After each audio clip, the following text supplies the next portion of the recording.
In section 5.2 and 5.3, we're going to be looking at more how we use exponents. Section 5.2 begins talking about zero and negative exponents. So we're going to learn the zero exponent rule, learn the negative integer exponent rule, then use exponents to write equivalent expressions, taking the exponents from negative to positive.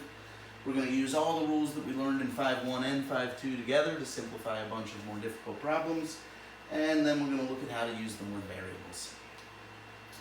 So we've discussed natural number exponents. We now extend the discussion to include exponents that are zero and exponents that are negative numbers. Natural numbers just means starting at 1, counting 1, 2, 3, 4, 5, all positive, so we're introducing other types of exponents. Zero exponent rule is pretty simple. Basically what they're showing here is it comes from if we had the same number over top of each other and did like 3 minus 3 here, we'd get 5 to the 0. That said, 5 to the 0, getting here from subtraction using the rule we learned for quotients, gets us to something that should be equal to 1, because really if we just use our regular division rules, something divided by itself always has to equal 1. So if we put these two ideas together, that our quotient rule here gets us something to the 0th power, and that anything divided by itself is 1, that's how they're arriving at the idea 5 to the 0 is going to end up just being 1. So they're writing it all out. 5 to the 3rd over 5 to the 3rd equals 5 to the 3 minus 3, which is 5 to the 0. If I write out 5 times 5 times 5 over 5 times 5 times 5, this 5 and this 5 can cancel, this 5 and this 5 can cancel, this 5 and this 5 can cancel, leaving me with 1 times 1 times 1 on top, 1 times 1 times 1 on bottom, with an answer of 1. This 5 to the 0 that I got using this method, and this 1 that I got using this method must be mathematically the same, because they started mathematically the same. So that leads us to our rule, which says a variable or anything being taken to the 0th power must equal exactly 1. Now mind you, this is only if the exponent is on that specific variable or number. If there's something out front, the exponent only applies to what it's actually applying to. So this goes back to when we were talking about identifying the base, identifying the exponent. If there's a coefficient, that's not being taken to the 0th power. So, write each expression without using exponents. For each of these, we're going to see what the 0th power applies to. Whatever it applies to, we're going to change to 1. Then we're going to multiply whatever it doesn't apply to. So in the first example, 1 over 13th to the 0 power. This equals 1 because everything in parentheses is being taken to the 0th power. Since everything's being taken to the 0th power, anything to the 0th equals 1. As opposed to the second example. In this example, only the x is being taken to the 0 power. That 0 power does not apply to this 3. If I had parentheses around it, it would apply to both, and they would both become 1 because anything to the 0th is 1. As it stands, since it only applies to the x, this part of the equation becomes 1. So I have 1 times this 3 that was unaffected because the 3 was not being taken to a power. 3 times 1 gives me 3, so that's how I get my final answer of 3. For the last one, they're showing the exact same idea except with the parentheses. When the parentheses are around the 3 and all of 3x is being taken to the 0th power, that's when I get 1 for the entire expression because this 3 was also being applied to that power. So this is showing that 3x to the 0 is definitely not the same thing as parentheses 3x to the 0.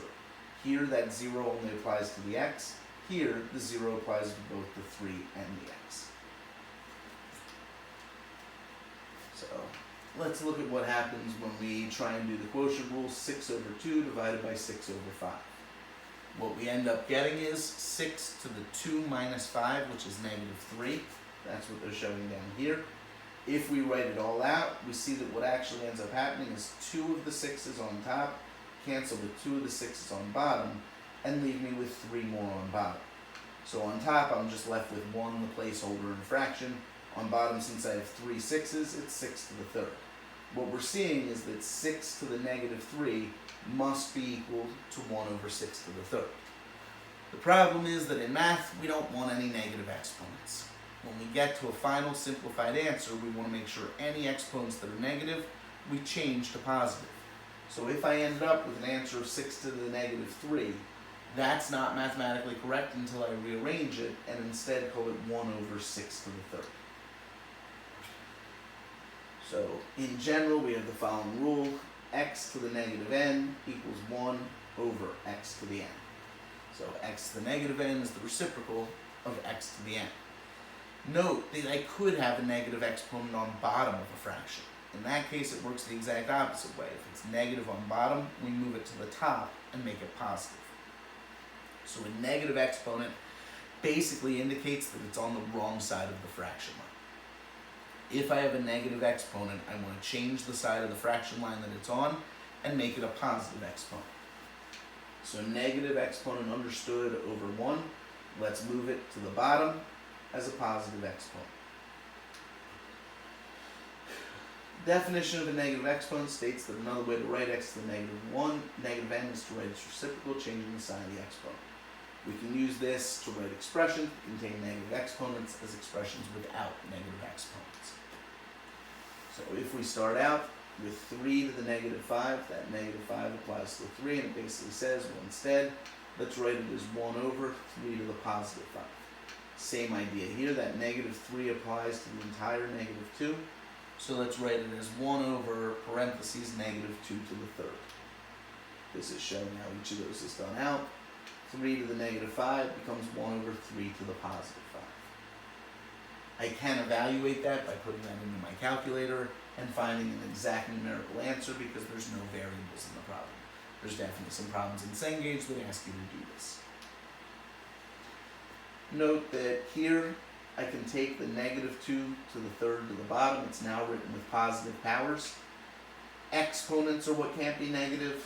Coefficients can be negative still. There's nothing wrong with that. It's only when the negative occurs in the power that we need to rearrange things. That said, I can take negative 2 to the third power and get 1 over negative 8, which is the same thing as negative 1/8. So let's say we start with a to the negative 4 over b to the negative 3. Really, I can rewrite those as 1 over a to the fourth and 1 over b to the third. Since I have two fractions that are being divided, this top fraction divided by this bottom fraction, I can remember my rules for fraction division and say when you're dividing fractions, you keep the first fraction the same, you flip the second fraction and multiply. So here it is as division, here it is as multiplication. From here to here, what changed is this division sign changed to multiplication, and this 1 over b to the third changed to b to the third over 1. When I multiply this out, 1 times b to the third is b to the third. A to the fourth times 1 is a to the fourth. So if you look at where we started versus where we ended, we started with a negative on top, negative on bottom, a is on top, b is on bottom. Since this b to the negative 3 was on bottom negative, it ends up moving to the top, same exponent but positive. Since this a to the negative 4 was on top and negative, it ends up moving to the bottom, same exponent but positive. So if you see a negative exponent in a larger problem, what it's really telling you is take whichever side of the fraction line this negative exponent's on, move it to the other side of the fraction line, and change the negative exponent to a positive exponent. So you can see what really happened is the bottom went to the top went to the bottom, each of the negative exponents changed positive. So the general rule is, if I have x to the negative m over y to the negative n, that becomes y to the positive n on top, x to the positive n on bottom. If I was simplifying these negative exponents, since this is negative on bottom, it moves to the top and becomes positive. So this would become 5 to the second power over 1. Anything over 1 is just itself, so it would become 5 to the second power. If I put it into my calculator, 5 to the second power, or 5 times 5, would give me 25. For this one, I'm going to switch sides of each. It's going to become 3 to the positive fourth on top, 2 to the positive third on bottom. 3 to the positive fourth gives me 81. 2 to the positive third gives me 8, and 81 over 8 can't really be reduced. So let's see them do out the same things. For the first one, it just becomes 5 to the second, which is equal to 25. Again, it would be fine to write this as 5 to the second divided by 1, but anything divided by 1 really just usually is written as itself. This one, it becomes 3 to the 4th over 2 to the 3rd. Again, all I did was take what was on bottom as a negative exponent, moved it to the top with the same base, but now the positive exponent. Took what was on top with a negative, moved it to the bottom, same base, but now a positive exponent. Doing it out, you get 81 over 8, and again, that really can't be reduced. Notice here, I start with the whole fraction being taken to a negative exponent. So the entire thing on inside is being taken to a negative. This shows out, we could apply the negative to each part, which means that then what's negative on bottom becomes positive on top, what's negative on top becomes positive on bottom. And if I then see that both the top and bottom are being squared, I can pull out that squared. And now I see that it's y divided by x to the positive 2. Note that if I look back to where I started, when the whole thing's being taken to a negative exponent, if I want to flip it to a positive exponent, I basically have to flip the entire fraction. Take everything that was on bottom, put it on top. Take everything that was on top, put it on bottom. And now that negative exponent has become a positive exponent. So if I have x over y to the negative n, I can rewrite that as y over x to the positive n. So here's all our rules in one place. I highly recommend, before you go in to take the second test, that all these rules are on a sheet somewhere that you can use and quickly refer back to. I would probably even have examples of each beyond just the letters, showing in real examples like what you think Cengage might ask. Here's how I do these problems. So in general, an expression involving exponents is simplified when each base occurs only once, there's no parentheses, and there's no negative or zero exponents. So we combine the bases. If we're multiplying two bases, we add the powers. If we have power to a power, we have to resolve that. Basically, all the rules we've learned, we have to put into practice until we get down to something that has each variable only once to a specific exponent, there's no zero exponents, and any negative exponents get moved to the other side of the fraction. That leads us to some difficult problems.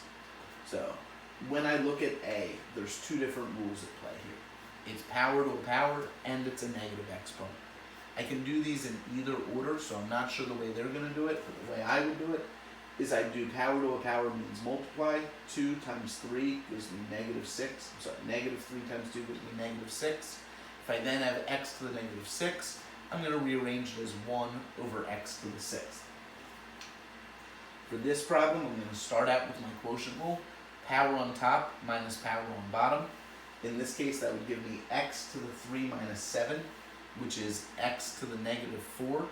When I get an answer of x to the negative 4, I know I'm not done because I have a negative exponent. So I need to change it to 1 over x to the positive 4. For this problem, my suggestion would be to start by combining these exponents. Base is the same. When I multiply, I add the powers, so this becomes x to the 3 plus 2 is x to the 5th. When I then power to a power multiply, I get x to the negative 15th. My last step is rearrange and say 1 over x to the 15th. For this problem, I'd multiply the top first. Negative 4 plus a negative 3 gives me negative 7. Then I'd do the subtraction, top minus bottom. Negative 7 minus a negative 20 becomes negative 7 plus 20. Negative 7 plus 20 becomes y to the 13th. I don't have to do anything else. That is the final answer because it's a positive exponent. I should get y to the 13th for this one. So let's walk through them. First one becomes x to the negative 6th. I know to rewrite it as 1 over x to the 6th. Next one becomes x to the 3 minus 7th, which is really x to the negative 4. But again, when I have x to the negative 4, I need to rewrite it as 1 over x to the 4th. This one I multiply x to the 3rd and x squared. I use the rule to say 2 plus 3 is 5. Now I have x to the 5th to the minus 3rd. When I multiply those exponents, I get x to the negative 15th. I can't leave something as a negative exponent, so I rewrite that as 1 over x to the 15th. For part D, I have y to the negative fourth, y to the negative third over y to the 20th. Again, I combine the tops by adding the exponents, negative 3 and negative 4 combined to give me negative 7. I'm then dividing by negative 20. If I do the quotient rule, negative 7 minus a negative 20 is negative 7 plus 20, which gives me y to the 13th. Y to the 13th is properly in the right form. There's no negative or zero exponents. I can leave it right there and give that as my answer.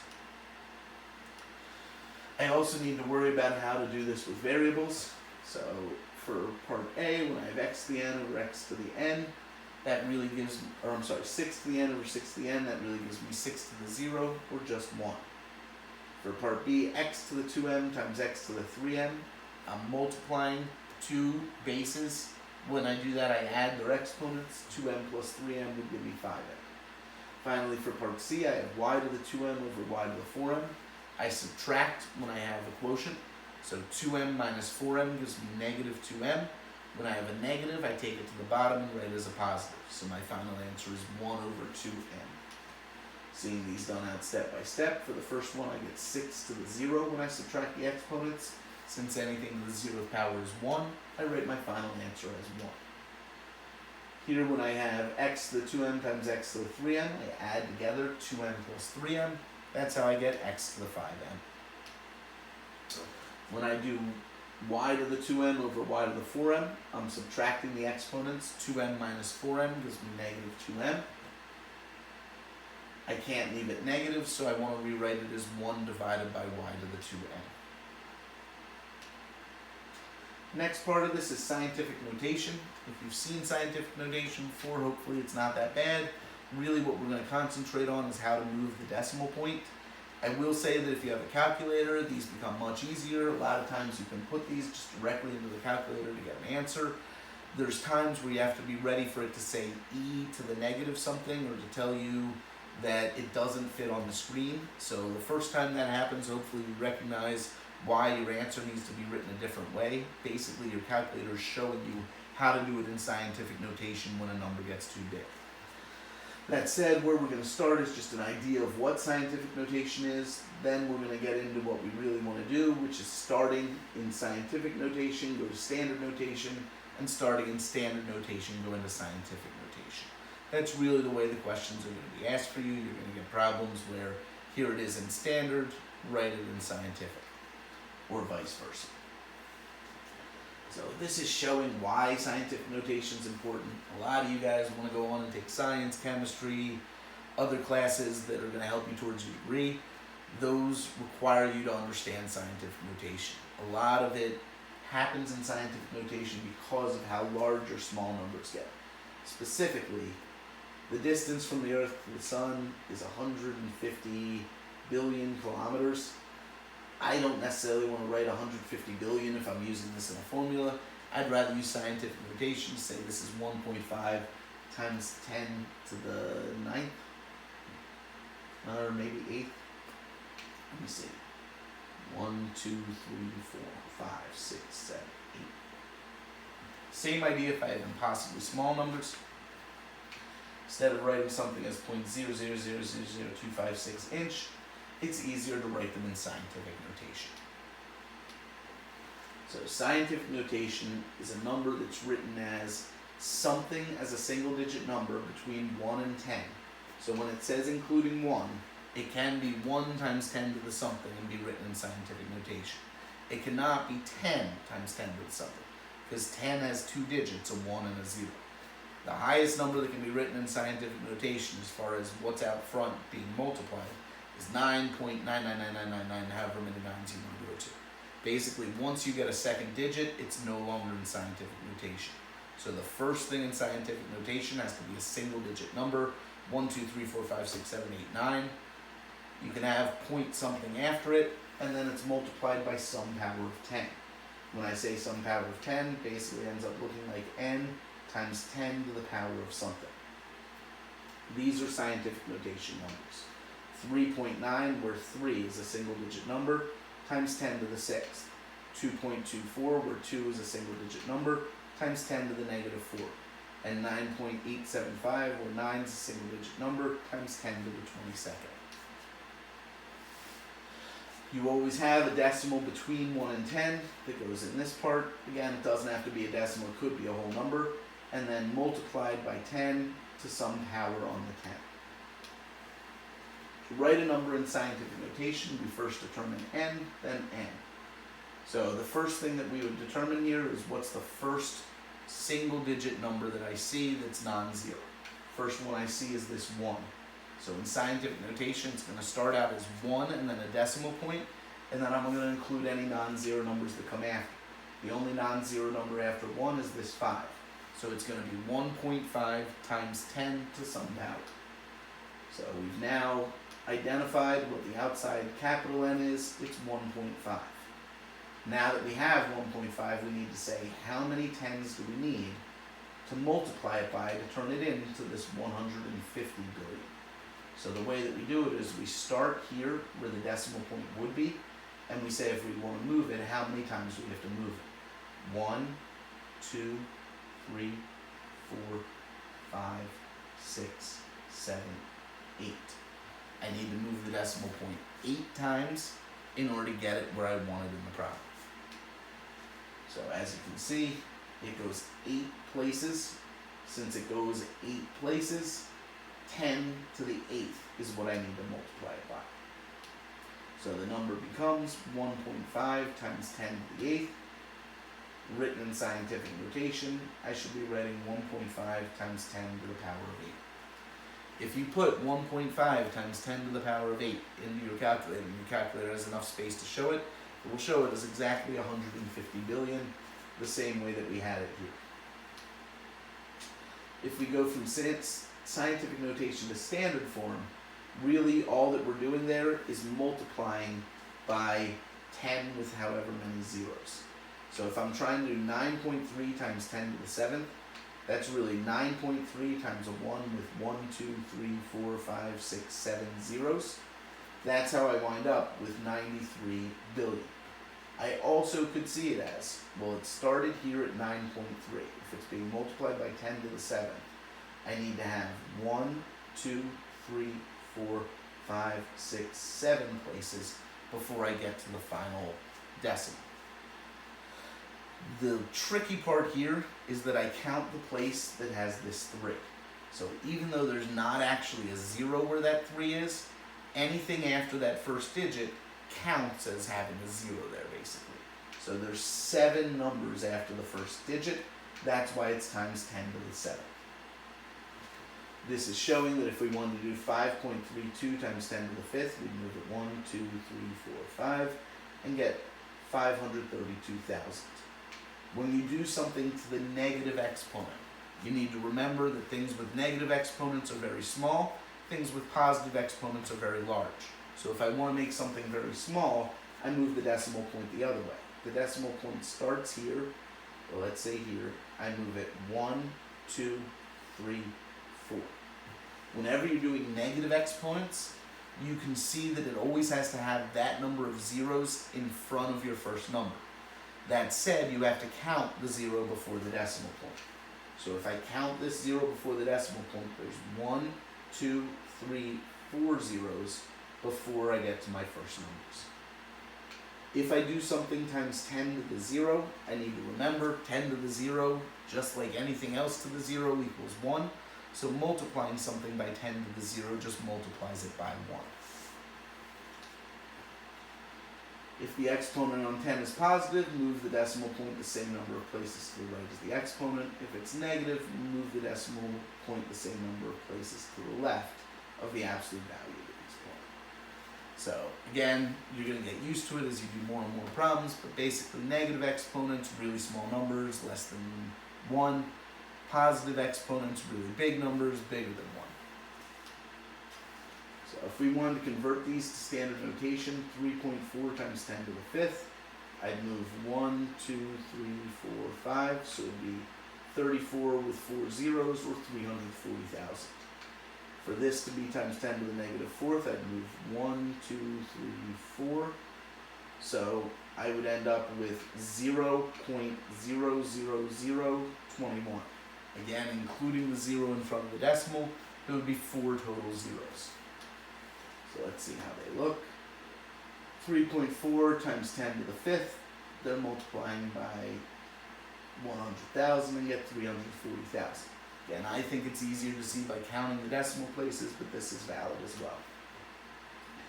If I do this, it's like 2.1 times 1 over 10 to the fourth, or 2.1 times 1 over 10,000, which gives me 2.1 times 0.0001, or 0.00021.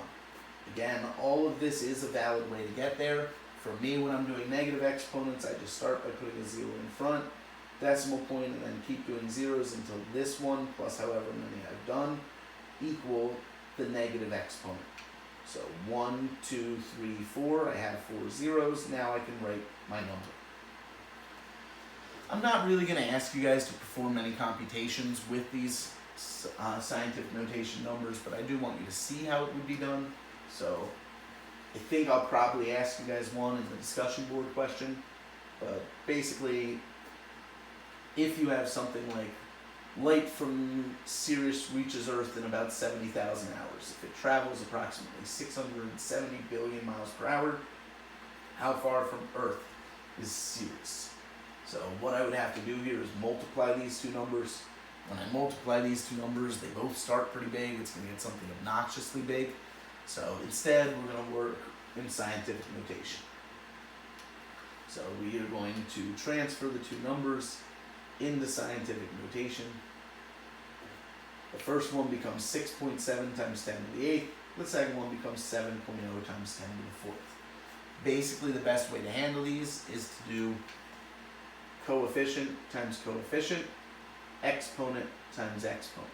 So 10 to the 8th times 10 to the 4th gives me 10 to the 8 plus 4, 10 to the 12th. 7 times 6.7 gives me 42, so 46.9. Issue's going to be that when I have 46.9, that's not one decimal place, so I'm going to have to move it slightly and make it 4.69. Since I moved the decimal to the left on the front part of my scientific notation, I have to add 1 to the exponent, so instead of 10 to the 12th, make it 10 to the 13th. Let's see that in action. So basically they put the two front numbers that we're multiplying by together, the two exponents that we're multiplying by together. That's how we get 10 to the 8 plus 4, or 10 to the 12th. But now when we did 6.7 times 7.0, we got this 46.9. So technically this is not in scientific notation. I know it's not in scientific notation because this number is not a single digit number. So what I'm going to have to do is move one decimal place to make it 4.69. Really, I do that by saying it's times 10 to the first, which then my 10 to the first and 10 to the 12th can combine to 10 to the 13th. Again, you're not asked to do this, but this is the way you'll be asked to do it in chemistry, the way you'll be asked to do it in future science classes. So it is important that you understand how to look at this type of problem. It's just not something that I'm going to assess you on in this class.